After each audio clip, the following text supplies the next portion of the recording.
Chicos, muy buenas noches para todos. Les agradezco quienes estén conectados con su nombre incompleto o quien está conectado como Eiser. Si puede, parándose sobre el nombre, darle la opción de renombrar para poderle validar la asistencia con más facilidad. Muchísimas gracias y ya en unos minutitos daremos inicio a la sesión.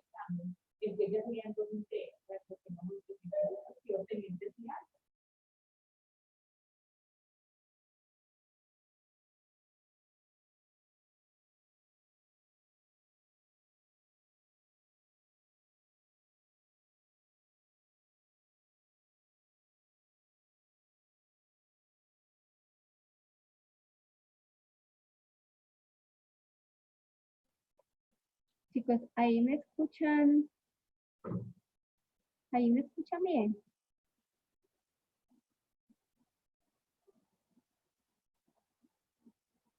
Listo. Por favor, quienes estén conectados con el nombre incompleto o como en el caso de alguien que está conectado como Acer, les pido porfa que se renombren parándose sobre el nombre para que pueda validarles la asistencia con mayor facilidad. Muchas gracias.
Chicos, en este momento quienes estén en esta sala que pertenezcan a la clase de relaciones laborales, se pueden direccionar por favor a la otra sala. Deben cerrar todo el navegador y volver a ingresar desde cero.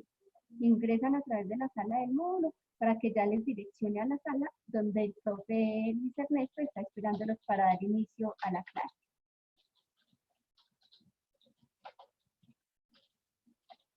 Como dice Harold Santiago, sí, se paran sobre el nombre y ahí da la opción de renombrar para que les coloque el nombre completico y para que se les pueda validar con mayor facilidad a la hora de la asistencia.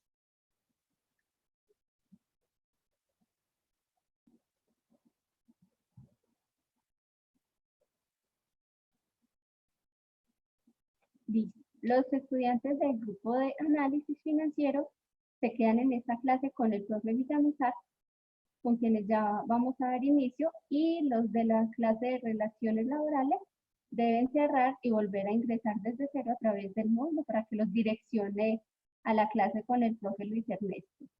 Muchas gracias.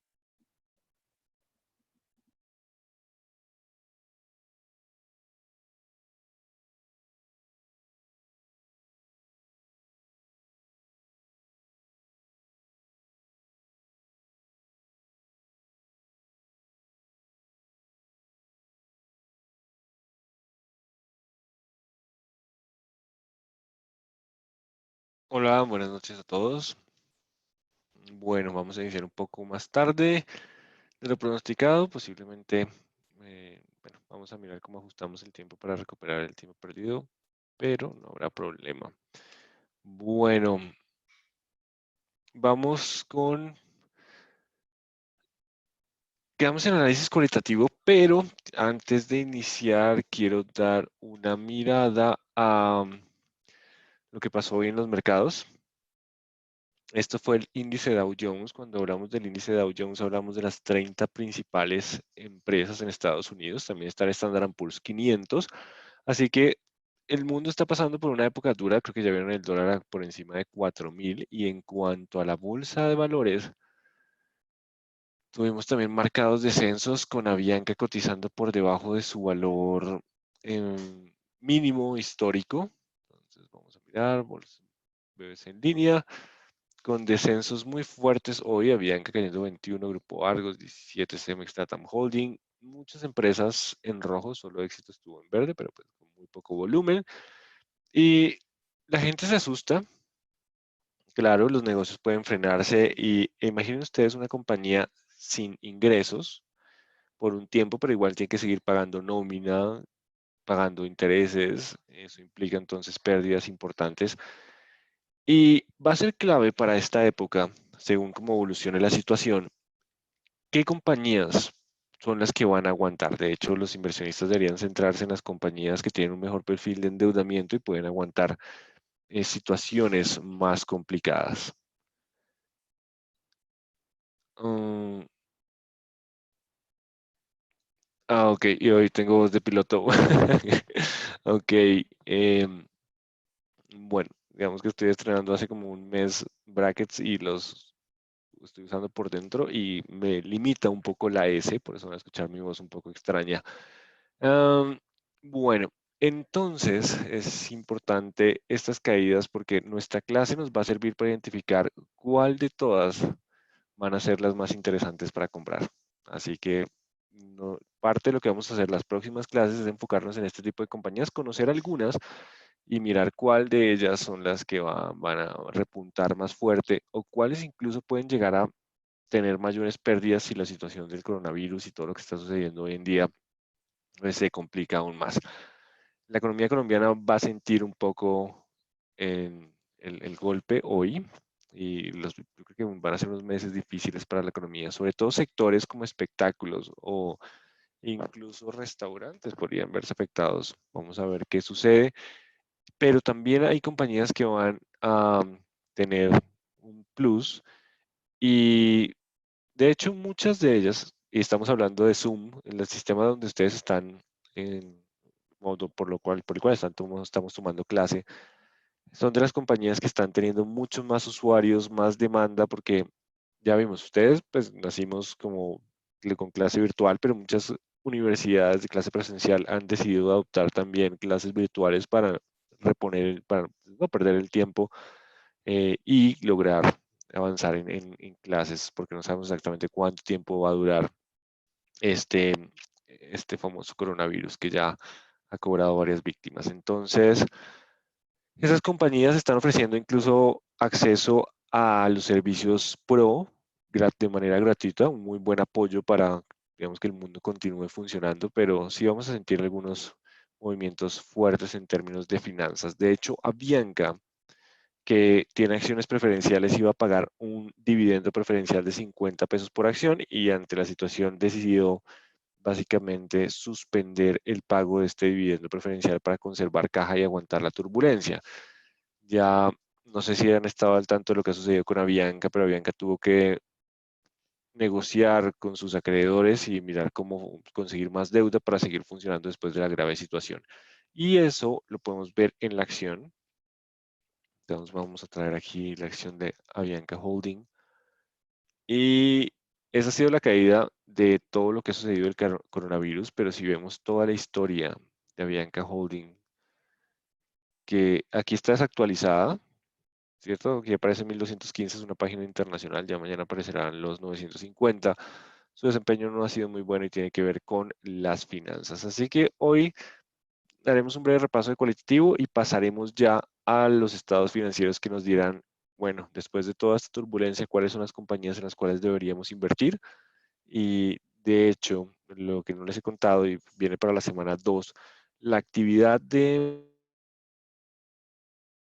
la segunda semana ya viene con ejercicio que vamos a hacer en Excel. Y si bien es un examen de selección múltiple, lo que ustedes van a hacer es hacer los cálculos, hacer el análisis y simplemente lo que tienen que llenar en la prueba de conocimiento son las respuestas, pero digamos que va a ser un examen con base en un trabajo que ustedes van a hacer. Es una combinación de los dos mundos, de trabajo y de examen, y así pues sabrán su nota rápidamente del trabajo. Ya lo hablaremos en la próxima clase, por ahora concentrémonos en cualitativo.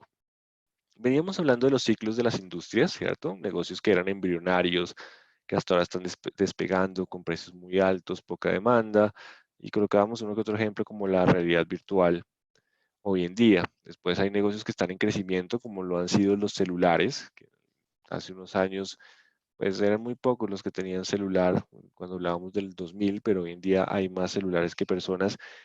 Y podemos compararlo contra los computadores. El negocio de computadores no ha crecido con tanta fuerza. De hecho, los computadores de escritorio se venden menos, se venden más portátiles, pero la gente prefiere comprar un muy buen celular antes que un portátil.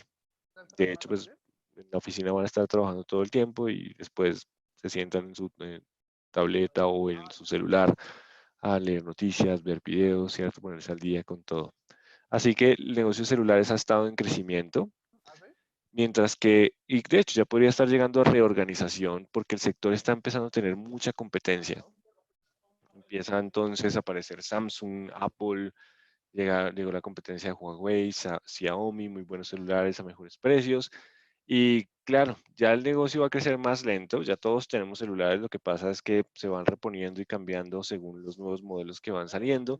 La competencia es muy intensa y esa competencia intensa pues en teoría nos ayudaría a favorecer a que tengamos mejores equipos a precios más cómodos, pero pues por ahora los precios parecen seguir subiendo en términos de celulares, con Samsung los últimos lanzamientos bastante caros. Bueno, también en cierta medida el dólar es culpable y ni qué decir del último iPhone. Entonces la reorganización ya está haciendo que la competencia aparezca y posiblemente en algún momento los precios ya empiezan a descender porque por ahora la guerra es coloquémosle más y más mejores cámaras, más memoria RAM, ¿cierto? La competencia está ahí.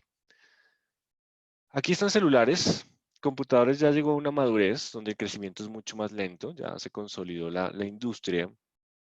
Aún no está en declive porque computadores necesitamos. De pronto sí los de escritorio han pasado un poco a segundo plano. Los portátiles son los que se han llevado el show últimamente, aunque todo el negocio de computadores sigue fuerte es por el tema de servidores y negocios empresariales, pero si nos enfocamos en el tema de uso doméstico, pues ya no crece como en los años anteriores. Pero algo que sí está en declive, por ejemplo, los medios de comunicación impresos. De hecho, la industria de las noticias, ¿cierto? Está cambiando y el principal ataque viene desde Twitter. A veces uno se entera primero en Twitter antes que en un medio de comunicación. Claro, también se presta para que haya mucha desinformación y noticias falsas, pero digamos que el tema de la información se ha cambiado y no sé si ustedes están suscritos a revistas, por ejemplo, como Portafolio, Semana y demás, donde ellos lograrán sobrevivir gracias a sus análisis y, digamos que, información más profunda, más allá de la que en verdad podemos encontrar en Internet. Pero vean cómo las industrias van cambiando. ¿Y van cambiando por qué? Van cambiando. Bueno, acá hay algunos comentarios de ustedes. Un perfecto ejemplo para describir el ciclo de las industrias. Ok. Y lo que pasa ahora, sí, digamos que estamos justo en cómo están cambiando las universidades, ¿no? Antes tocaba ver una universidad y es probable que en 5 años ya la mayoría sea virtual, ¿cierto? De hecho, lo que está pasando con el coronavirus es como, oigan, empresas aprovechen más el teletrabajo, universidades aprovechen más los espacios virtuales y de hecho muchas universidades en Bogotá invirtieron en campus muy grandes, pero pues posiblemente esos campus vayan a estar más vacíos en unos cuantos años. Y hoy en día lo tomamos así, compartimos la pantalla y hablamos, pero posiblemente la interacción mejore y se aproxime mucho más a lo que era una experiencia de estar en clase. Entonces, para allá va. Y el coronavirus lo que ha mostrado es que efectivamente el mundo necesita mucho más virtualidad.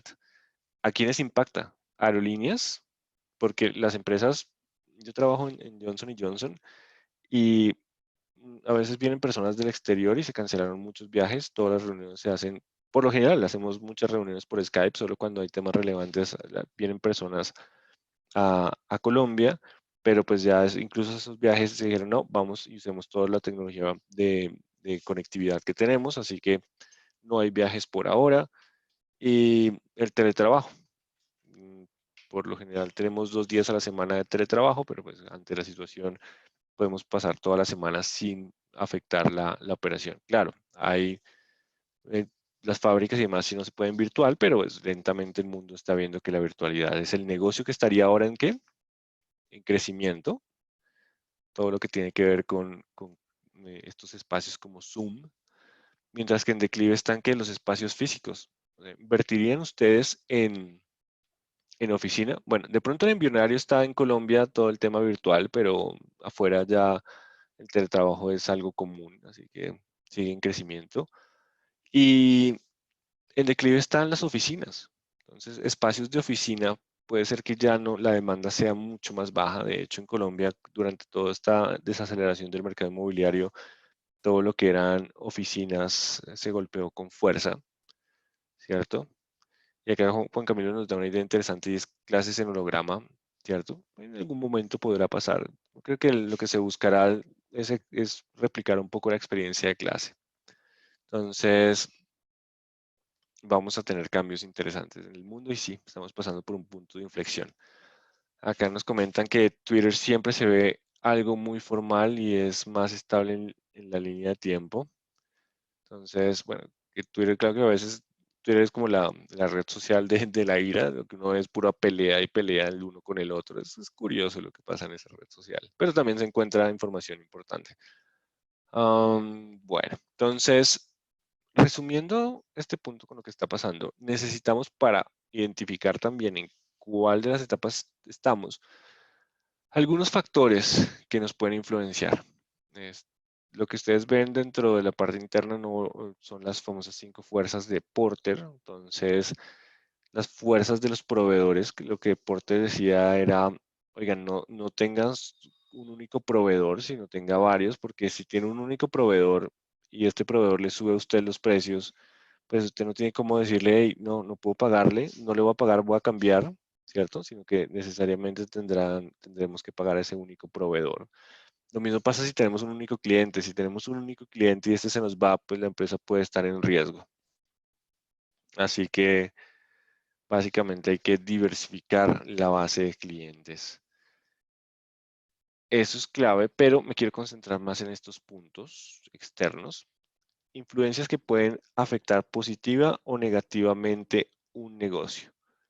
La influencia demográfica. Y esta parte es clave porque los negocios que más van a crecer son aquellos que le pueden llegar a mucho más personas.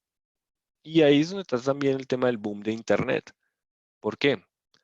Porque vean que la plataforma Zoom puede llegar a prácticamente todo el mundo sin problema. Lo que es Google Class, que lo están usando también algunos, Skype. Entonces, no hay barreras. Así fue como Netflix creció de manera significativa. Entonces, si vamos a la gráfica de Netflix, pues vamos a encontrar este salto, porque el crecimiento de usuarios no es únicamente en Estados Unidos, es a nivel global. Si uno quiere hacer un negocio de un nicho muy pequeño, pues posiblemente no tenga crecimiento en el largo plazo. Entonces, hay que buscar negocios que puedan llegar a muchas más personas. Influencia macroeconómica. Hay negocios que son cíclicos o hay negocios que llamamos defensivos. Este es el ciclo de la economía. Recordemos que las economías tienen momentos de crecimiento, auge, desaceleración y lastimosamente en algunos momentos vamos a llegar a recesión. Ahora, hay negocios que se favorecen mucho con un ciclo económico alcista. Por ejemplo, la venta de vehículos, joyería, relojes, ropa, tecnología. Cuando la economía está bien y todos tenemos ingresos y hay crédito fluyendo hacia la economía, compramos.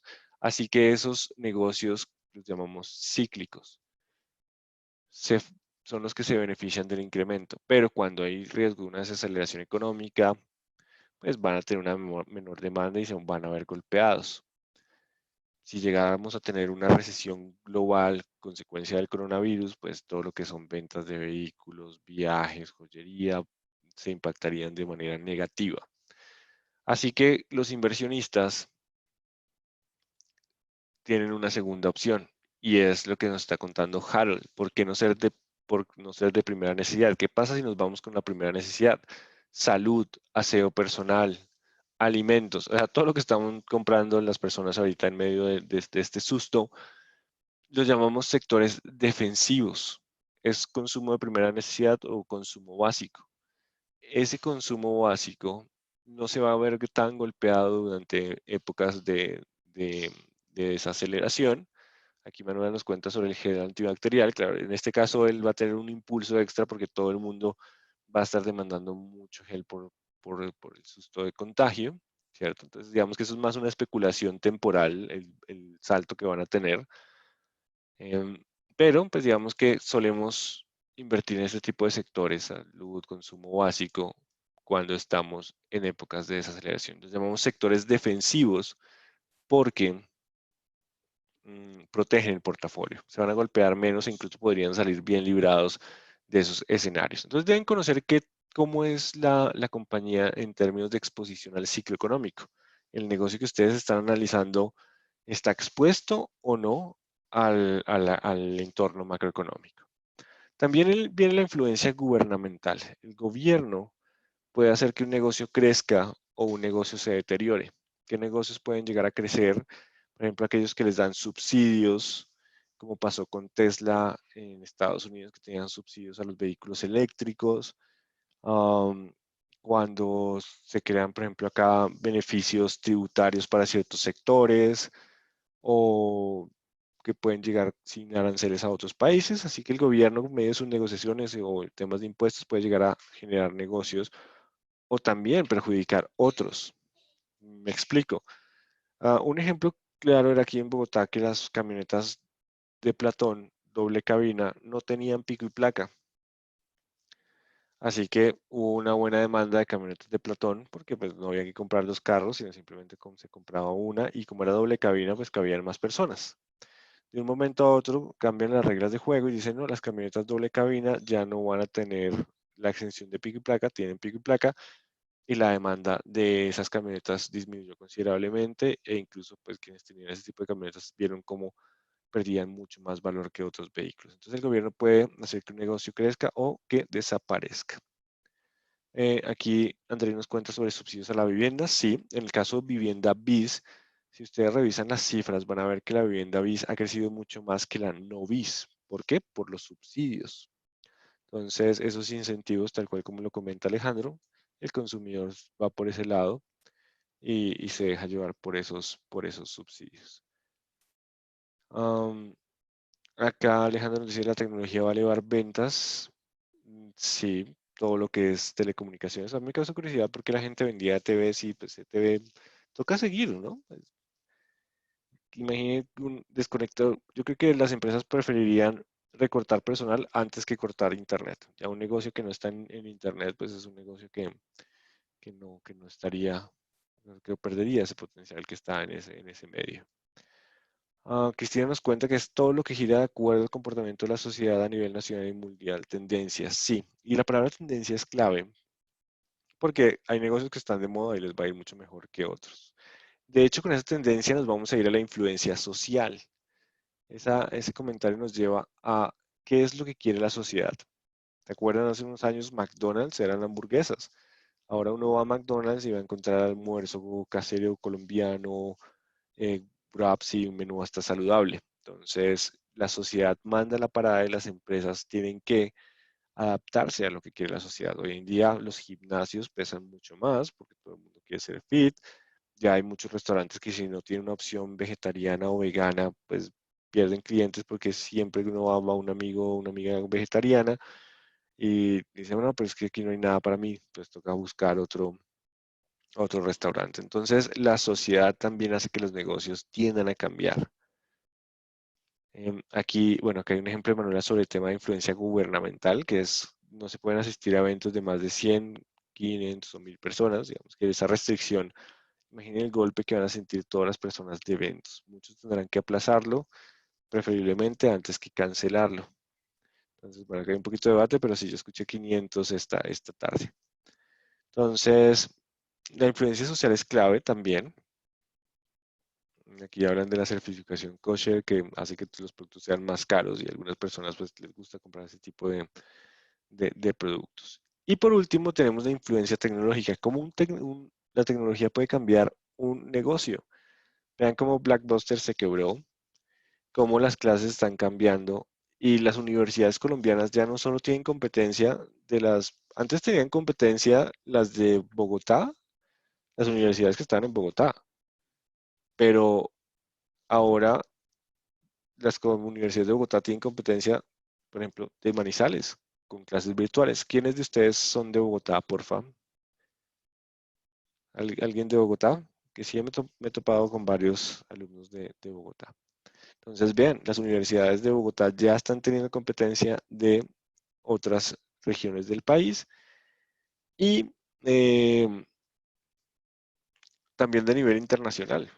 Hay personas que hacen maestrías y doctorados virtuales, como ustedes los comentaban, desde España, Estados Unidos, desde cualquier país. Entonces, la competencia de la tecnología está modelando nuevos negocios y generando competencia en otros que necesariamente habrá que reestructurarse ahí. Alejandro nos cuenta que en Bogotá hay pico y plaga ambiental y la alcaldía sugiere no usar transporte masivo. O sea, en Bogotá tocaría estar guardado. eh, y si se puede hacer home office o trabajar desde la casa o estudiar desde la casa, pues mejor. ¿Cierto? Y en este caso, pues de las cosas buenas del coronavirus es que el impacto ambiental se reduce considerablemente y nos ayuda también a mitigar todo lo que ha sido esta alerta amarilla, primero por tema ambiental y ahora por coronavirus. Entonces recuerden, estas influencias son clave para entender un negocio. Uno, para analizar una empresa. Dos, si desean montar un negocio, pues tendrán siempre en cuenta estos factores. Recuerden siempre buscar un mercado objetivo grande. Entre más clientes puedan tener, más economías cada vez van a llegar. ¿Qué tan sensibles son a la economía? Eso los obligará a uno a entender hacia dónde va la economía o dos, si son más defensivos, pues buscar otros patrones de crecimiento. Cómo el gobierno puede afectarles, la sociedad, qué es lo que busca.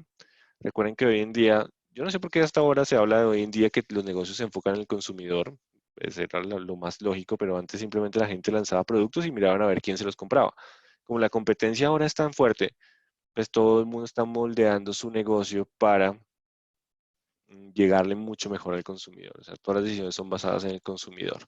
Y la tecnología, cómo pueden usar la tecnología para fortalecer su negocio o cómo prevenir que la tecnología los ponga en riesgo. Eso es clave entonces en las fuerzas y en el análisis del entorno. ¿Hasta aquí tienen alguna pregunta?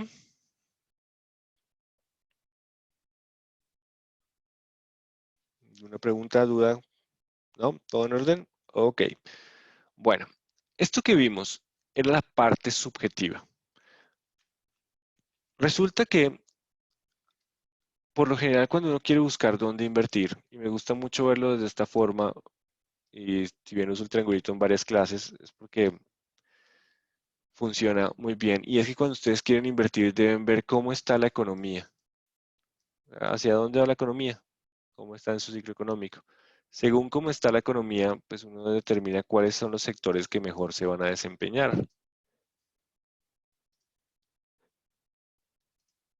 Como, por ejemplo, ahorita la economía está en desastre, ¿qué sectores se pueden ver beneficiados? Entonces, telecomunicaciones, internet, salud, alimentos, ¿cierto? Dentro de ese sector, pues vale la pena buscar, güey, cuál es la empresa que más me llama la atención. Para eso tienen que buscar si la empresa es buena, bonita y barata. O sea que van a usar esta clase, el análisis financiero, para saber si es buena o bonita. Bonita es lo que era el análisis cualitativo que acabamos de ver. ¿Les gusta o no el negocio? Y dos, el cuantitativo, que es el que vamos a ver de aquí en adelante en la clase, que ya son los indicadores económicos, que es la parte objetiva Nos va a decir si esta partecita, si nos gustó, en verdad guarda coherencia con las cifras y la compañía está generando utilidades, está creciendo, ¿cierto? Nos va a pagar dividendos. Ya agregando una última etapa, tiene que ver con buena, bonita y barata, que es valorar compañías. Aquí no vamos a valorar, esto hace parte de otra clase, ¿cierto? Cada una de las, por acá esto es una clase, esto es otra clase y aquí estamos en otra. Valorar, pues ya nos diría si vale la pena comprar o no una acción o comprar esta compañía, ¿cierto? Pero ahora nos vamos a entender cómo es el negocio, en qué condiciones está la empresa. Bueno, así que es hora de pasar a los estados financieros y vamos a, ya lo había comentado, pero es buen momento para recordarlo. Tenemos tres estados financieros claves para esta clase. Hay más, pero el primero es el balance general, que era activo es igual a pasivo más patrimonio. Financiamos el activo con pasivo o con patrimonio, ¿cierto? Por eso se mantiene la famosa ecuación contable. Y en ese balance general, recuerden que siempre vamos a evaluar la posición financiera. Ahorita es clave saber la posición financiera de las compañías porque esto nos permite identificar cuáles son las que mejor van a aguantar estos movimientos de descenso en el mercado. Después viene el estado de resultados, que son las ventas, el costo de ventas, la utilidad, los gastos, los financieros, los impuestos y la utilidad neta. Ya lo revisaremos con más detalle. Pero en el estado de resultados, ustedes van a evaluar el desempeño, ¿cierto? Vende más, gana más o vende menos, por ejemplo. Y nos queda el flujo de caja, que esto es lo más importante porque los dos anteriores son contables.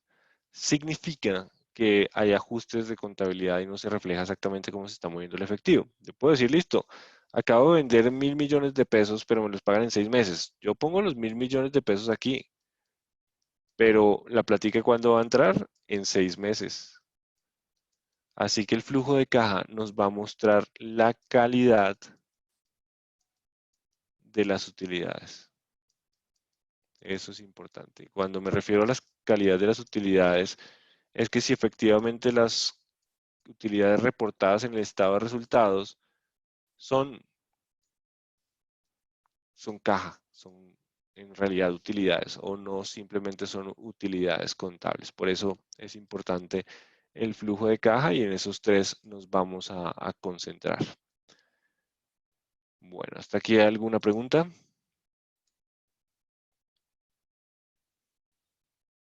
¿Vamos bien? Ok. Bueno, entonces es como saber cuándo puedo dar crédito. Exacto. Digamos que eso lo hablábamos en la clase anterior. Ustedes pueden usar el análisis financiero, uno, para invertir en esta compañía, o dos, si le van a prestar a la empresa, pues también es importante saber cómo está en su posición financiera y si va a generar caja.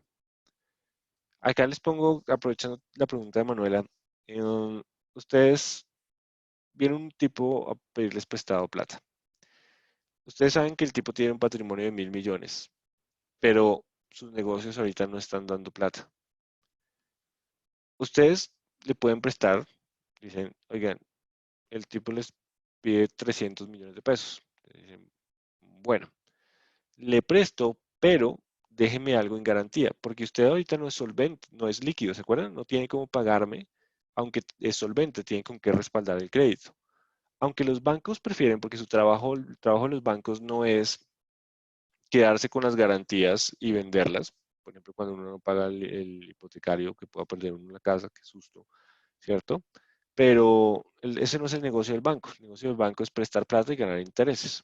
Así que los bancos, cuando hacen el análisis de crédito, se enfocan mucho en la generación de caja de la empresa, porque le interesa que el cliente tenga caja para pagarle, para no tener que ir contra qué, contra sus activos. Claro, cuando ve que el cliente de pronto no es medio riesgoso, dice, está bien, yo le presto, pero déjeme algo en garantía.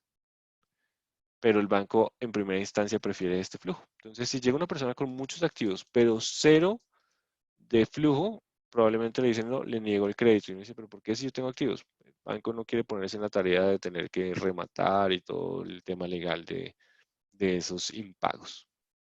Entonces, sí, el análisis financiero también nos va a servir para otorgar créditos tal cual como lo menciona Juan Camilo, conocer la capacidad de endeudamiento de una empresa y determinar hasta cuánto le podemos prestar. Entonces el análisis financiero sirve en bancos, en inversiones y en muchos lugares más. Bueno, entonces por eso es importante conocer la posición financiera. Entonces vamos a hablar aquí del endeudamiento, ya conoceremos algunos indicadores que nos permiten conocer cuál es el endeudamiento de una compañía.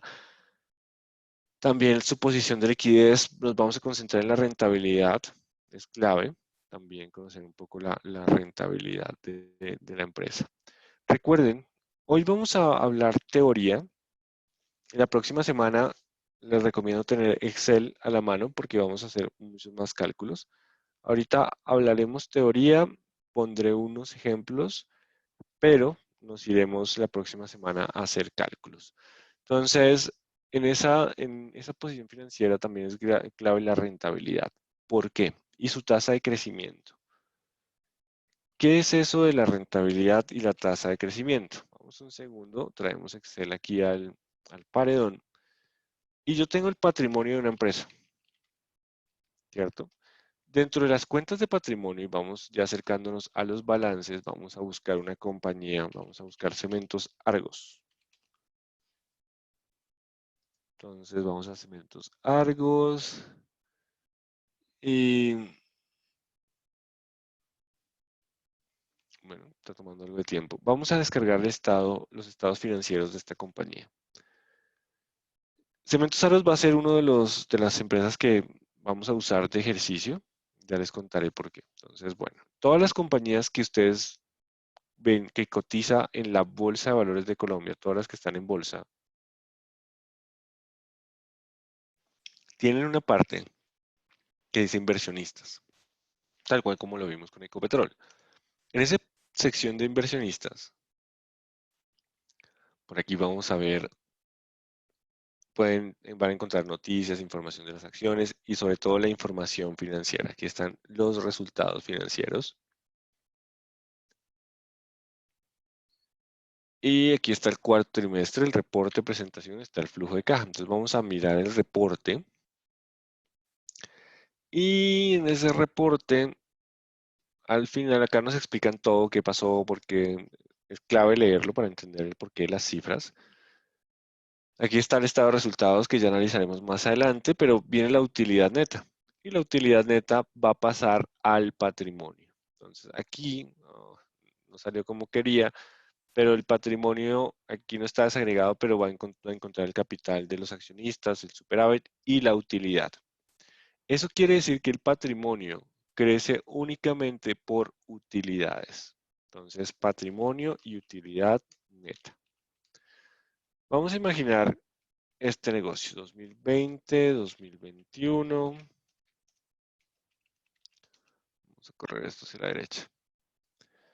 Entonces, si yo arranco, vamos a llamar esto patrimonio inicial, utilidad neta y patrimonio final. Si ustedes arrancan con 100 millones de pesos era el patrimonio inicial. Montaron su negocio con 100 millones y tuvieron una utilidad de 10 millones. Quiere decir que al final del año su patrimonio fue de 110. Claro, el patrimonio de final de año es equivalente al patrimonio inicial. Perdón, patrimonio inicial del 21 es igual al patrimonio final del año anterior. Hay una medida que se llama el ROE, que es la rentabilidad sobre el patrimonio. Ella se calcula como la utilidad neta sobre el patrimonio. De hecho, sobre el patrimonio inicial en este caso. Bueno, lo correcto es el patrimonio promedio, pero por ahora simplemente lo vamos a dejar sobre el patrimonio inicial. Ya hablaremos del ROE con más detenimiento más adelante. Por ahora simplemente quiero un ejercicio de ver cómo crece el negocio. Entonces, voy a invertir esto. Ustedes rentan al 10%, significa que si yo multiplico el patrimonio por el 10, me da la utilidad. Lo que hice fue invertirlo porque quiero que la variable clave sea el ROE. Entonces, ustedes creen que todos los años se pueden ganar el 10%. ¿Qué significa esto? Que si ustedes ganaron el 10, ahora tienen 110, pero el siguiente año tienen más plata para invertir, el negocio está creciendo. Si le vuelven a sacar el 10% a esos 110, su utilidad ahora es de 11 millones. Su patrimonio va en 121. Entonces, ya podemos llevárnoslo hasta el 26, ¿cierto? Ya podemos llevarlo hasta el 26 y vean lo que está pasando. 10, 11, 12, 13, 14, 16, 17. La compañía siempre ofrece la misma tasa de rentabilidad, pero cada vez ganan más. ¿Por qué? Porque la plata de las utilidades se reinvirtió. Eso es lo que ustedes van a conocer como el interés compuesto. Es como si esto fuera un interés. Me gané 10 de intereses, pero lo reinvertí, entonces cada vez gano más de intereses. Ese es el interés compuesto. Entonces las compañías crecen gracias a las utilidades, pero siempre y cuando esas utilidades se reinviertan. ¿Por qué? Porque la utilidad neta la pueden retener, que es lo que estamos haciendo, o pagar dividendos, pagar dividendos a los accionistas, o sea que podemos sacarla. Así que hay una tasa de retención y hay una tasa de pago de dividendos.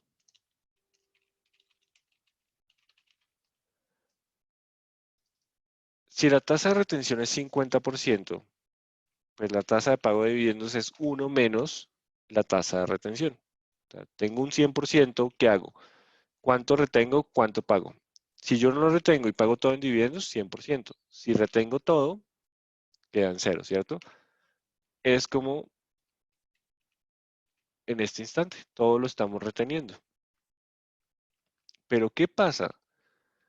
Acá, retención. Si yo multiplico la tasa de retención por la utilidad neta, quiere decir que estoy reteniendo todo. Dividendos, ok, perdón, se me olvidó fijar acá. Fijé el que no era. Fijé el que no era. Listo, ahora sí. Pagar dividendos, ¿qué sería? La tasa de pago por la utilidad, ¿cierto? Entonces, yo aquí estoy reteniendo cero. Pero si digo quiero retener el 50 y pagar el 50 en dividendos, se va miti-miti. ¿Cierto? ¿Hasta aquí alguna pregunta? Profe, ¿la utilidad neta mensual o anual para aumentar el patrimonio? Anual. Aquí estamos hablando anual, porque por lo general los pagos de dividendos se hacen contra la utilidad anual. Gracias por la pregunta. ¿Retener se refiere a impuestos? No. Claro, se confunde el concepto con la retención de impuestos. Retener utilidades. Entonces, en el balance vamos a conocer que hay un rubro que son utilidades acumuladas o utilidades retenidas. Entonces, vean lo que pasa ahora. Mi patrimonio final ya no va a ser más la utilidad neta, sino más la utilidad retenida. Así que cuando yo pago dividendos, la utilidad retenida, vean, si yo retengo el 100%, ¿con cuánto patrimonio queda al final? Con 200 millones, mi patrimonio está creciendo. Si yo retengo el 50%, mi patrimonio creció apenas al 140. Claro, el accionista, el dueño de la empresa está recibiendo valorización porque su patrimonio crece, pero también está recibiendo todos los años una platica para gastarse en dividendos. Claro, si no retiene y paga todo en dividendos, su patrimonio no crece. Esa es una de las razones por las cuales la acción de Ecopetrol ha fluctuado en el tiempo y ha tenido valorizaciones interesantes, pero el inversionista de hace mucho tiempo está casi en los mismos precios, ¿cierto? 1.400 la emisión está a 2.200. Sí, ha ganado dividendos todos los años. Entonces, una parte de la rentabilidad la ha recibido por dividendos, pero su valorización no ha sido tan alta. Si Ecopetrol, en vez de pagar dividendos, hubiera comprado más reservas de petróleo, hubiera guardado esa liquidez para comprar reservas de petróleo a precios más bajos, pues podría estar en una situación completamente diferente. Entonces, debe haber un balance entre cuánto retengo y cuánto pago de dividendos. Eso lo iremos entendiendo, pero por ahora lo que quiero que quede claro es que el patrimonio crece gracias a la retención de utilidades. Después va a aparecer una tasa de crecimiento sostenible que nos permitirá determinar cuál es la mejor opción en términos de balance entre retención y pago. Aquí hay una pregunta. ¿Retener se refiere a impuestos? Bueno, ya contesté que era retención de utilidades. ¿Esas utilidades van para los socios? Las utilidades retenidas están dentro del patrimonio de la compañía. O sea que es una caja que sigue circulando en el negocio. Cuando ustedes retienen, de hecho, para explicarlo, puedo irme a la típica recomendación que dice, bueno, si ustedes están comenzando un negocio, no reparta utilidades, no le saque la utilidad al negocio, sino reinviertan en el negocio. Si ustedes lo que están ganando en su negocio lo reinvierten en el negocio, están reteniendo utilidades, permitiendo que el patrimonio crezca y se fortalezca su negocio. Si ustedes desde el primer año empiezan a sacar utilidades a la empresa o muchas utilidades a la empresa, posiblemente no crezcan tanto y sí pueden poner en riesgo la estabilidad si no logran tener un negocio con crecimiento muy fuerte. De esta manera se atraen buenos inversionistas. Sí, de hecho los inversionistas miramos mucho el potencial de crecimiento a largo plazo. Entonces un Ecopetrol no se queda a largo plazo porque todavía no se ve claro ese panorama. En cambio, compañías del sector de energía eléctrica que reparten dividendos, pero no tanto, Ecopetrol reparte el 80% de dividendos, mientras que compañías del sector energético, energía eléctrica, están repartiendo el 50, el 50%, entonces tienen más perspectiva de crecimiento y mayores inversiones para crecer. Entonces, eso lo iremos hablando, pero desde ya queda claro que el patrimonio crece gracias a utilidades, vamos a mirar muy bien esa parte y que la política de pago de dividendos es clave. Por eso, hay que buscar empresas rentables que reinviertan dividendos, ¿cierto? Aseguran mayor valorización en el largo plazo, que es donde posiblemente estén las rentabilidades altas. Entonces, básicamente lo que vamos a ver en el balance es ese, repito la palabra, balance entre apalancamiento y rentabilidad. ¿Qué tanto debo endeudarme para mantener la rentabilidad sin poner en riesgo la compañía? Porque en el caso de Avianca, pues uno de los grandes dolores de cabeza ahí fue el nivel de endeudamiento. Mucha deuda se convirtió en riesgo, después vino una coyuntura no muy favorable y hoy en día está en problemas debido a esa situación. ¿Hasta aquí alguna pregunta?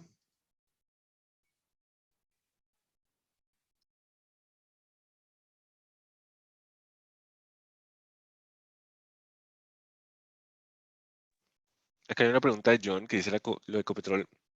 ¿Es debido a las necesidades de su socio principal, que es el gobierno? Sí. Entonces, el gobierno cuenta mucho con la plata de Ecopetrol para sus balances fiscales y eso implica, por lo general, una tasa de pago de dividendos bastante alta. Ok, bueno, ¿qué más vamos a conocer? Vamos a conocer razones financieras o ratios financieros. Van a encontrar con esos nombres, tanto ratios como razones financieras. Y en esos ratios nos van a permitir, uno, entender más sobre la liquidez de la compañía. Cómo está, ¿se acuerdan? La capacidad de pago en el corto plazo, atender sus obligaciones. Después vienen las razones de endeudamiento, apalancamiento, también llamadas a veces solvencia. Ahí vamos a mirar cómo está su riesgo asociado a la deuda. Tiene mucha deuda, poca deuda. Después vienen las razones de rentabilidad que nos permitirán conocer, hey, ¿este negocio es rentable o no rentable? Hablaremos del ROE y del ROA. Perdón. Y están las de cobertura, que estas nos permiten identificar la capacidad de pago. Vamos a hablar del famoso EBITDA, lo vamos a comparar con el pasivo financiero. De hecho, me gustaría que si pueden para la siguiente clase irle haciendo una lectura muy sencilla. Está la Superintendencia Financiera de Colombia. La Superintendencia tiene una sección que se llama el CIMEP. Este es el Sistema de Información del Mercado de Valores, CIMEP. Aquí van a encontrar toda la información de empresas que tienen algún tipo de título emitido en el mercado de capitales colombianos, bien sean bonos o acciones, ¿cierto? No está funcionando, así que vamos CIMEP, super financiera. Sistema Integral de Información del Mercado de Valores. Está el Registro Nacional de Valores Emisores. Aquí están las empresas. Agentes son las entidades financieras y los profesionales son quienes trabajan en firmas. Así que valores emisores, aquí podemos buscar empresas. Entonces quiero que lean para la próxima clase.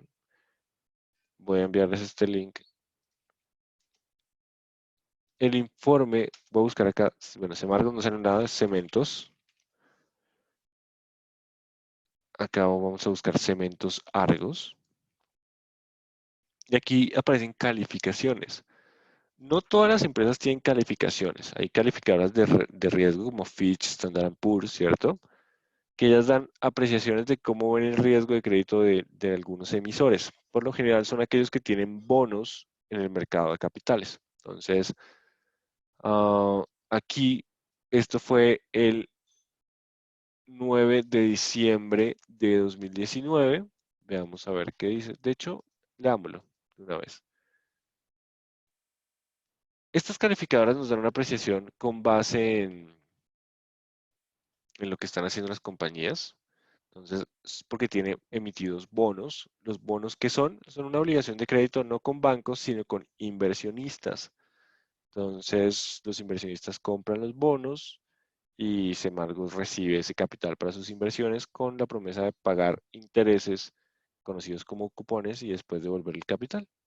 Entonces, acá hay un informe positivo porque Cementos Argos está vendiendo activos no estratégicos en Estados Unidos, ¿cierto? Transacción incluyó una venta por 95 millones, 28 plantas de concreto de Argos en Estados Unidos. Está vendiendo activos, eso lo vio como positivo, aunque la perspectiva de la calificación ordinaria sigue siendo negativa.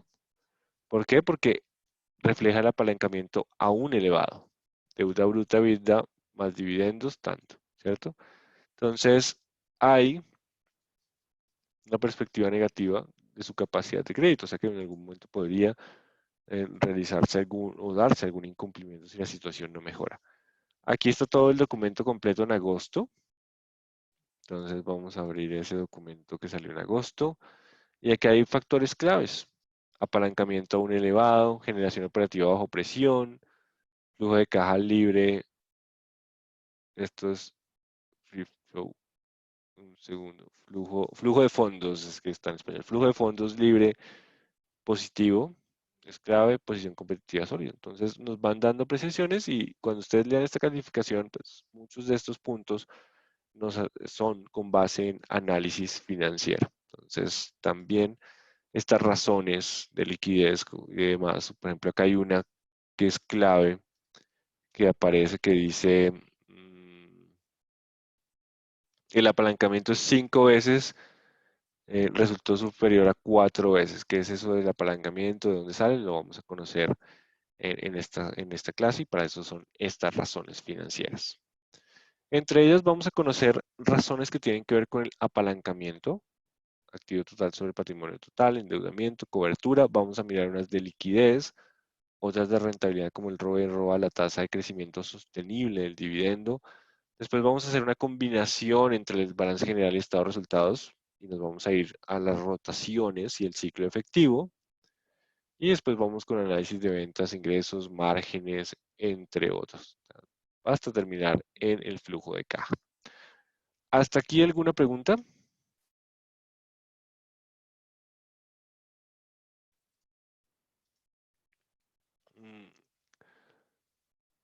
Acá hay una pregunta que si el bono es un título de valor, sí, que si es como una promesa de compra o venta, no. Es ¿cómo funciona un bono? Vamos con la pregunta primero del bono. Cuando ustedes o una empresa toma un crédito, recibe, supongamos, 100 millones de pesos y deberá pagarlo a 5 años en cuotas mensuales. Entonces, hay muchas cuotas mensuales por acá, hasta que lleguemos al año 5. Y él va pagando capital más intereses. Por lo general, un crédito tiene esa forma, capital más intereses, todas las cuotas. Lo que pasa con el bono es que ustedes tienen 100 millones, reciben, ¿cierto? 100 millones, le van a pagar incluso semestral o anual, o lo que llamamos el cupón, supongamos que el cupón es del 10%, entonces van a pagar 10 pesos cada año, el 3, el 4, el quinto año. El quinto año pagan el cupón, o sea, los intereses, más el capital que lo llaman el principal. Entonces aquí devuelven los 100 millones. Ese es el principal. La estructura del bono es muy conveniente para las compañías porque trabajan con el capital, solo van pagando intereses. Si mi negocio sigue estando bien, posiblemente yo pueda emitir otro bono con ese bono pago estos 100, igual sigo pagando ¿qué? Solo intereses. Entonces es interesante porque uno simplemente trabaja con la plata, paga intereses, es una buena estructura, y uno puede seguir así constantemente.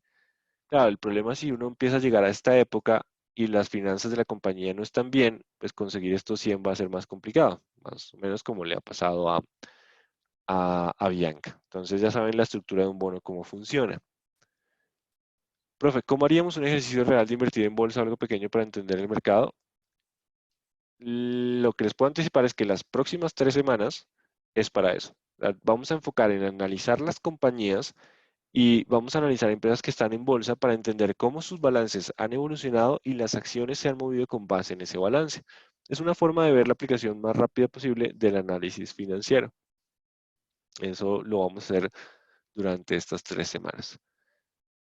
¿Eso lo vemos luego con más detalle? Sí. Recuerden que hoy estamos colocando el contexto de hacia dónde vamos. Quiero que hay unos conceptos básicos que quiero que queden listos hoy, porque las próximas semanas sí nos dedicamos únicamente a Excel, a hacer los cálculos, a conocer de los negocios. ¿Qué tan seguido se debe usar el análisis de razones financieras en una empresa? Bueno, si uno está al interior de la empresa, uno lo podría hacer con corte mensual si tiene información. Digamos que eso es uno de los cambios importantes. Antes la contabilidad era mucho más demorada porque tocaba consolidar facturas y demás, pero gracias a la tecnología la contabilidad se puede estar teniendo en línea. Entonces, si logran en línea, pues lo pueden mirar en cualquier momento, incluso de manera mensual, sino por lo menos trimestral. Como inversionistas, todos los trimestres, y volvemos a la página de Cementos Argos, si ustedes ven aquí están reportes trimestrales. Cada trimestre revisamos cómo está la compañía y esto nos va a decir invertimos o no en esta empresa. Entonces, esos análisis se harán de forma trimestral.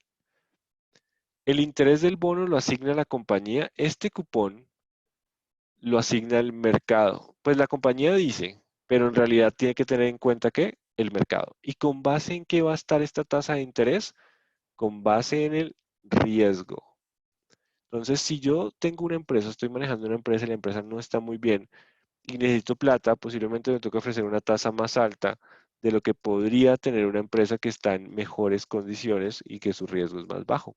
Entonces, el interés depende de las condiciones de mercado. Eso mismo van a hacer los bancos.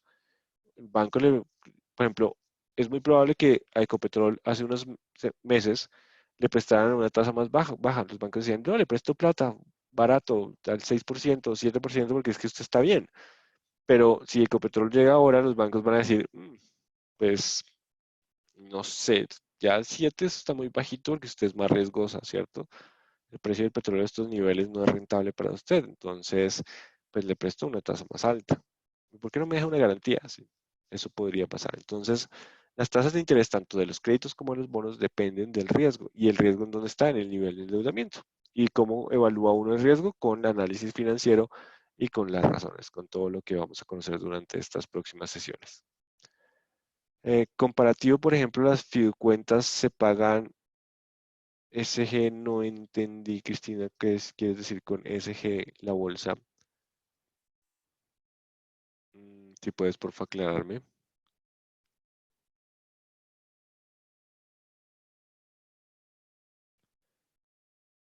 Bueno, entonces, vamos a trabajar para la próxima clase 3 compañías. Las voy a colocar en el chat. Semargos es una. Enca es la segunda. Vamos a hablar de esas dos compañías. Pero, bueno, es que, y Avianca, no. Sí, Avianca. Vamos a hablar de esas tres. Pero vamos a hacer un trabajo, o sea, el trabajo que va a ser la prueba de conocimiento de la próxima semana va a ser sobre una empresa que es ETB. Entonces, ¿cuál es la tarea que tienen que hacer ustedes? ¿Qué vamos a hacer ahorita? Vamos a descargar los reportes de cada una de estas compañías. Yo los voy a ir enviando por chat. Entonces, reporte de Cementos Argos del cuarto trimestre. Ahí, una cosa es la presentación, otra cosa es el reporte. La presentación nos dan como los puntos claves y es como si fuera una PPT, una presentación en PowerPoint. No, nos interesa el reporte. Entonces, vamos con Cementos Argos. Vamos a buscar Enca, enca.com.co. Entonces, de nuevo, inversionistas, informes trimestrales. Enca creo que no ha publicado el informe a diciembre. Vamos a trabajar con septiembre. Entonces, vamos a bajar este. Entonces, esto es Enca tercer trimestre. Necesitamos a Bianca, pero Bianca es Bianca Holding. Es distinto. Ella es dueña de Bianca y de otras aerolíneas, y esta es la que cotiza en bolsa. También tiene su relación con inversionistas, información financiera, resultados financieros. Y estados financieros consolidados del cuarto trimestre. Aquí está los estados financieros de Avianca.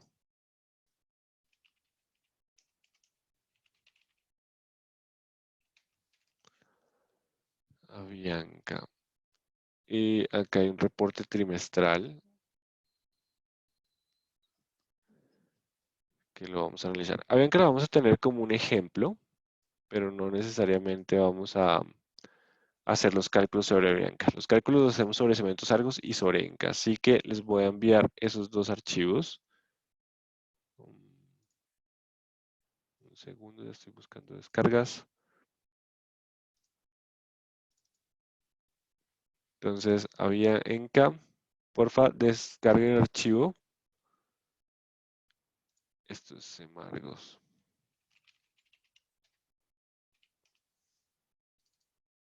Estos Semargos, porfa, descárguenlos. Vamos a hablar un poquito de Avianca para terminar esta sesión. ¿Por qué no ETB? Porque ETB lo tienen que hacer todos ustedes. Entonces, lo que vamos a hacer la próxima semana con Cementos Argos y con Enca, ustedes lo deben replicar con ETB. De hecho, seguiremos hablando de Semargos y Enca todo el tiempo y ustedes deberán hacer todo lo que hacemos en Semargos y Enca con ETB. Claro, hay una plantilla de Excel que vamos a ir llenando y ustedes pueden ir replicando toda la información en la plantilla de Excel. ¿Listo? Eso lo haremos la próxima semana. Pero hablemos un poquito de Bianca. ¿Por qué Bianca?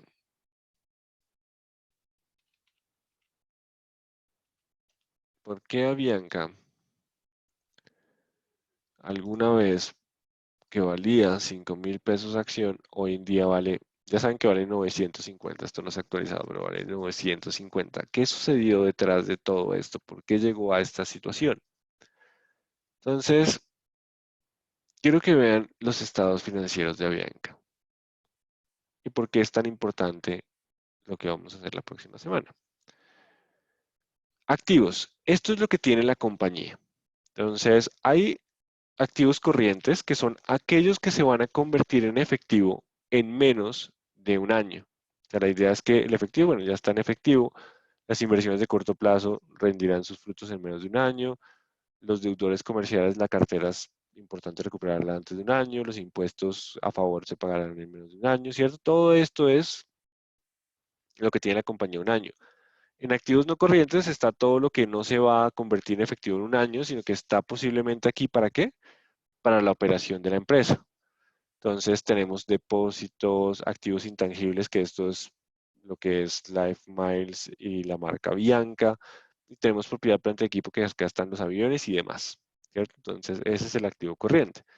Eso se financió con pasivo corriente, que es todo lo que tenemos que pagar en menos de un año. Entonces hay deuda del corto plazo. Si yo tengo un crédito a 5 años, pues aquí estará un año y los otros 4 años están en el largo plazo. Los proveedores y demás, todo está, los empleados se pagan menos de un año. Aquí está la deuda a largo plazo, que es el pasivo no corriente, y otros pasivos, que es todo lo que pagaremos a más de un año. Por último, queda el patrimonio. El patrimonio son las acciones. Acá hay comunes y preferentes. ¿Cuál es la diferencia? La acción común u ordinaria es aquella que tiene voz y voto en la asamblea, decimos que es la que controla el negocio. Están las acciones preferenciales, que son las que reciben un dividendo preferencial pero no tienen voto. Estos accionistas no tienen control sobre la compañía. Aquí hay un capital adicional pagado. Esto es lo que llaman superávit por capital, que es la diferencia entre el valor nominal y el valor en bolsa. No nos va a interesar mucho. A esto, acá está lo que me refería de pérdidas, utilidades retenidas. Lo que hay son pérdidas retenidas. Y otro resultado integral, eso es un tema de contabilidad, donde van algunas clasificaciones más allá de la utilidad neta, ¿cierto? Y aquí está el total del patrimonio de la compañía. Lo que quiero que vean con Avianca es que el año anterior, 31 de diciembre de 2018, el patrimonio de Avianca eran 1.170 millones de dólares. Hoy en día el patrimonio cayó a 207.000. De hecho, la participación del controlador, porque eso incluye subsidiarias y demás, cayó de 992 a casi 5 millones de dólares. O sea que prácticamente el patrimonio ya es muy poco. ¿Qué pasó? El endeudamiento. Entonces uno diría, ¿cómo una compañía que ya no tiene casi patrimonio sigue operando? Porque lo que más nos interesa es la caja, ¿se acuerdan? Entonces cuando vamos al estado de resultados, vamos a ver durante 2019 qué pasó con sus ingresos. Entonces bajaron frente al 18, lo cual no es bueno. Aquí están los gastos. Y Avianca está dando pérdida en la operación. Uno diría, "Ey, ¿pero por qué? Hay una parte clave que es depreciación, amortización y deterioro. Las depreciaciones, amortizaciones y deterioros son un menor valor de las utilidades, ¿cierto? Tienen un menor valor de las utilidades, pero no fueron salidas de efectivo. La depreciación, ¿cómo funciona? Yo tengo un computador, me dice, costó 10 millones y lo tiene que depreciar en 5 años. Supongamos que lo voy a depreciar 2 millones cada año. Yo sigo con mi computador de 10 millones, pero el siguiente año tengo que reportar que eso ya no vale 10, sino vale 8. Perdí 2 millones por depreciación. Yo no he perdido esos 2 millones físicos en cash, pero sí tengo que reportarlo en estado de resultados. Entonces, en realidad es como si todavía la parte operativa estuviera dando 500, un poquito, sí, 500 millones de dólares, si le devolviéramos la depreciación. Más adelante aparecerá el concepto del EBITDA, que eso es lo que busca. Utilidad antes de impuestos, que están acá, de intereses, depreciaciones y amortizaciones. Le sumamos esta partecita. Entonces quedaron 500 en realidad de efectivo, haciendo una aproximación, de los cuales hubo que pagar 300 en intereses y en otros conceptos, ¿cierto? Eso hace que la pérdida sea más grande en términos contables, casi hasta 893, pero si si le devolvemos el 1, pues en cierta medida alcanzó a quedar como con 200.000. Por eso aquí vamos a ver el desempeño. Si vieron lo que dice, ver cuánto gano, cuánto gasto, ver el desempeño, donde el EBITDA será clave por el tema de las depreciaciones, que es un ajuste que tenemos que hacer, un ajuste importante. Y por último está el flujo de caja, que debe aparecer por acá, que nos dice, tiene 3 etapas, el flujo de caja operativo, qué pasó con la operación, este parte de la utilidad digamos, indirecto para saber cuánto hubo. Entonces hace todos los ajustes de qué pagó, qué demás. Vean que cada depreciación le devuelve la depreciación, el deterioro de propiedades. Y en realidad Avianca generó 448 millones de dólares en efectivo. Sigue generando plata, pero lo cruel es que es mucho menos de lo que generó el año anterior. Ahora, esa plata, ¿en qué se la gastó? Hay dos actividades, inversión y la otra es financiación. Entonces, en adquisición de propiedades, equipos, se gastó una plata, vean que casi tuvo que adquirir, pero también vendió propiedad de equipo. Así que este año, como fue el año difícil, no hubo inversiones. El neto en inversiones no hubo, prácticamente los años sí se gastaba una buena plata en inversiones. Y acá nos muestran qué está haciendo con el endeudamiento. Pidió nuevos préstamos, ¿se acuerdan que habían que salir noticias que necesitaban nuevos préstamos? ¿Para qué? Para pagar los préstamos que ya tenía y para pagar intereses. Entonces, de la caja que tenía tuvo que pagar intereses y, y de lo que generó, ¿cierto? Entonces generó 400, paga intereses, a la larga terminó pagando 365. Eso hizo que terminara con cierta caja al final. Entonces, Avianca, si bien no tiene patrimonio, aún sigue generando flujo en la operación. La idea es que con ese flujo pueda ir abonando a las deudas y pagando intereses. Pero es muy bajito este flujo. Vean cuánto paga de intereses al año. Paga 329, no, ¿qué es eso? Acá, paga 299 de intereses. Y si genera 400, pues pagar su deuda va a ser algo complejo. Y el susto es, si el coronavirus continúa avanzando, la generación de caja disminuye.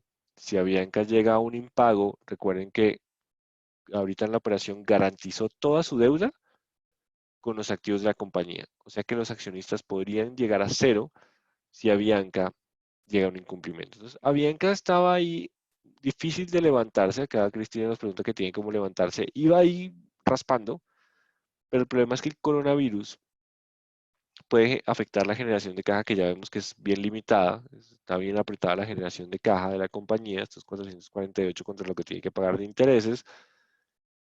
Y eso puede hacer que la situación se complique. Por eso, pues debe estar lanzando muchos descuentos de vuelos porque quiere captar plata de los clientes para mantener ese flujo y poder cumplir obligaciones mientras pasa esta coyuntura. Entonces, lo que viene para Bianca es algo de turbulencia y pues veamos, vamos a ver cómo sortea este tema. En cuanto a coronavirus, hay algo importante y es que posiblemente el gobierno busque cómo ayudar a las compañías, no solo aerolíneas, turismo y demás, porque siempre va a haber un golpe fuerte. Por ejemplo, Estados Unidos, Trump quiere posponer el pago de impuestos, aliviar, dar ayudas, bajar las tasas de interés. En Colombia aún no pueden bajar las tasas de interés por temas de devaluación e inflación, pero pues vamos a ver cómo va. Pero lo que ustedes pueden ver aquí es que hay poquita generación de caja. Y adelantándome un poco, quiero que vean lo siguiente. Si en activo corriente es lo que tenemos y que se puede convertir en efectivo en un año, o sea, 1.700 en un año, pero aquí tenemos lo que hay que pagar en un año como corrientes, hay un hueco. Si le pidiera a una compañía pagar todo ya, todo lo que tiene que en corriente ya, con lo que y puede vender todo lo que tiene activo corriente, la hace plata. Entonces, las presiones de liquidez sobre Avianca continúan.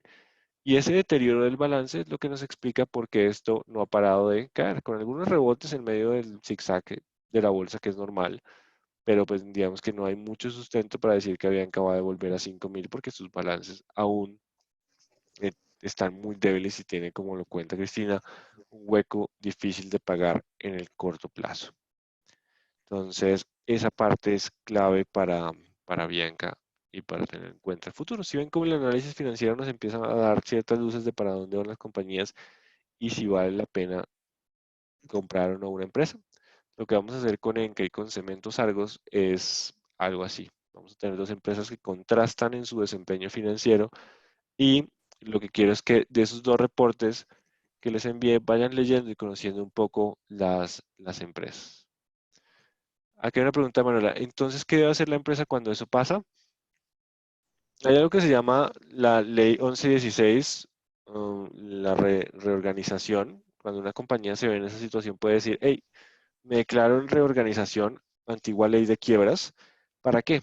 Para arreglar con todos los acreedores, decirles, hey, yo no puedo pagarles ahora, lleguemos a un acuerdo de pagos de más largo plazo, así yo me quito la carga financiera y puedo sacar mi negocio adelante.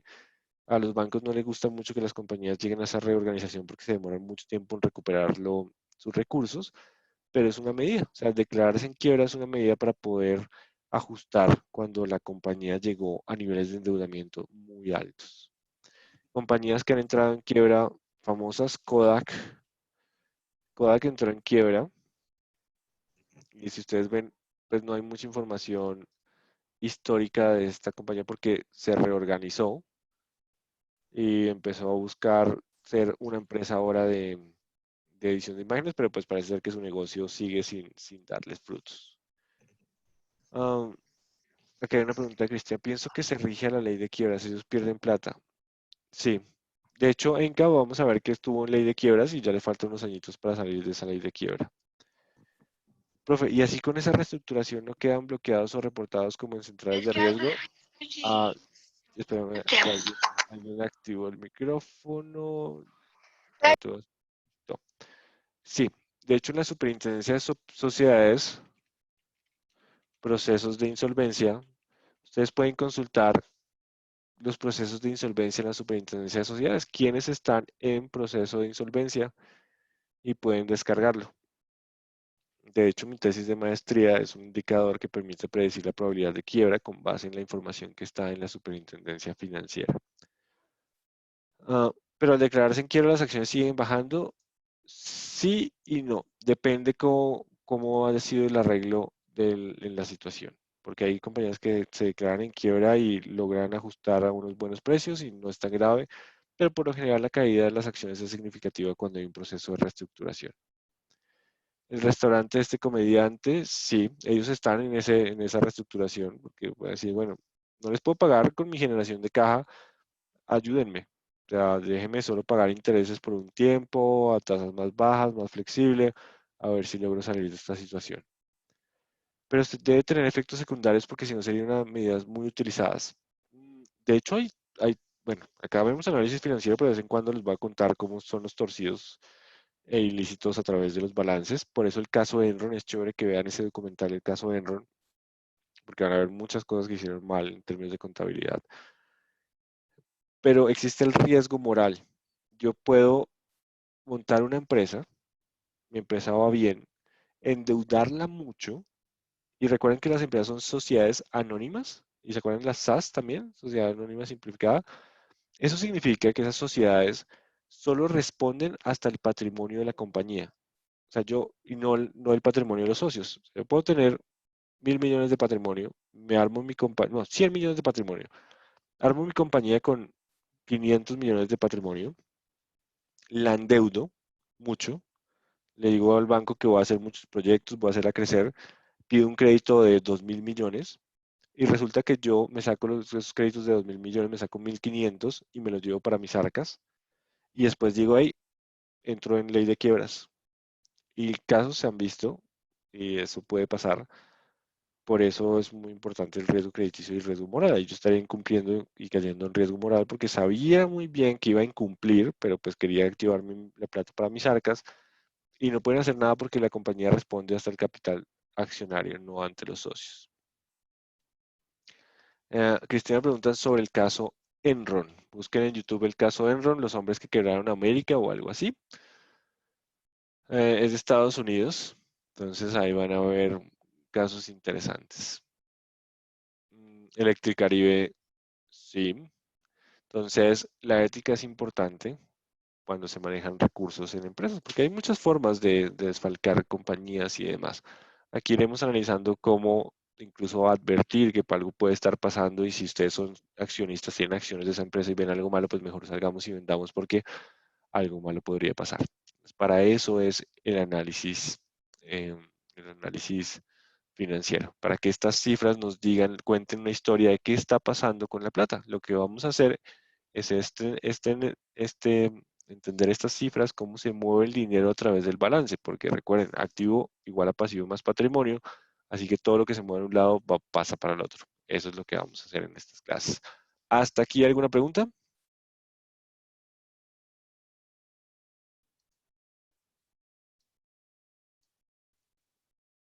Sí, el tema de corrupción en Colombia es fuerte.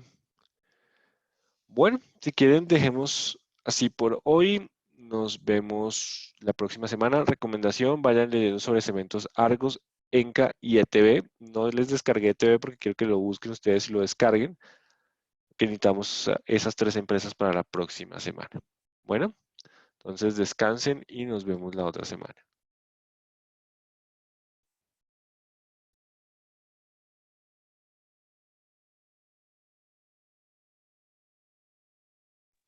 Sí, no, deben buscar los balances en la parte de relación con el inversionista del portal de cada una de las empresas. Así que tienen que entrar a la página de TV y buscar relación con ese inversionista, informes financieros, tal cual como hicimos para Cementos Argos y para Enca. Muy buena noche.